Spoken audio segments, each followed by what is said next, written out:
1996 жылы ауырсынуға қарсы жаңа дәріні сынақтан өткізу үрдісіне 56 ерікті қатысты. Дәрі треварикайн деп аталатын. Әрбір адамның оң қолының саусағына аталмыш ауруды басатын жаңа жақпаны жақса, сол қолдың саусақтарына еш нәрсе де тигізілмеді. Содан соң екі саусақта қысқышпен қысылды. Тәжірибеге қатысқандардың айтуынша, дәрі жағылған саусақ сол қолдың саусағына қарағанда аз ауырған. Шын мәнінде, треварикайн құрамында еш ауруды басатын қасиеті жоқ. Жай ғана жасанды қоспа екендігін ескермесек, тәжірибенің осындай болуы таң қалатын жайт емес. Еріктілердің бұл препарат расында жұмыс істеді деп сенімді болуларына не мәжбүрледі?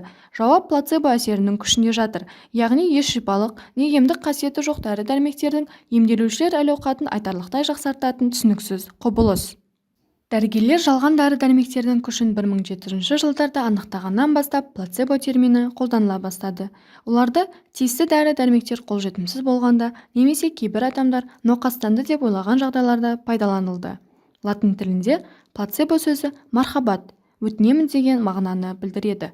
Науқастарды сендіру үшін плацебо нақты емдеу әдістерін имитациялау керек еді. Сондықтан қант тәттілер таблетка және су сынды сұйықтықтар екпелер күйінде қолданылды.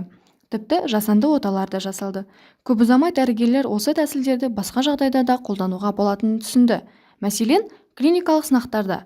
Сонымен 1950 жылдары зерттеушілер плацебоны жаңа зерттеу әдістерін сынау үшін стандарттық құрал ретінде пайдалана бастады. Мысалы, жаңа препаратты бағалау үшін зерттеуде пациенттердің жартысы нақты таблетканы алса, қалған жартысына шын таблеткадан айнымайтын плацебо таратылды. Зерттеушілер пациенттердің шынайы дәріні не плацебо алғандығынан хабарсыз болуы айқын нәтижелерді көрсетеді деп сенді. Содан соң жаңа препарат плацебомен салыстырғанда айтарлықтай артықшылықтарын көрсетсе, бұл препарат тиімді саналды. Бірақ бүгінгі күні плацебоны осы бағытта этикалық нормаларға сәйкес болмағандықтан сирек қолданады. Егер біреудің ауруын, әсіресе өте ауыр ауруды жазу барысында жаңа дәріні оның бұрынғы нұсқасымен, не болмаса қолданыстағы өзге препаратпен салыстыру мүмкін болған жағдайда мүлде бұл іске бармаған жөн. Бұл жағдайларда плацебо жаңа және ескі немесе балама дәрілердің әсерін дәл салыстыру үшін бақылау ретінде қолданылады. Бірақ плацебоның да өз әсері болғандығын білеміз. Яғни, плацебо әсерінің арқасында пациенттер бірқатар аурулардан, атап айтқанда жүрек, демікпе және қатты ауырсынудан арылды. Біз әлі де оның қалай істейтінін түсінуге тырысудамыз. Кейбіреулер плацебоның әсерін жай өзге факторлармен шатастырады деп есептейді. Мысалы, емделуші шынайы болудың орнына денсаулығым жақсарды деп жалған хабарларды дәрігердің көңілінен шығуы үшін айтуы мүмкін. Екінші жағынан, зерттеушілердің пайымдауынша, егер адам жалған емдеудің рас екендігіне сенсе, оның сауығып кетуіне деген үміті ауырсынуды бәсеңдетіп, физиологиялық факторларды қоздырады.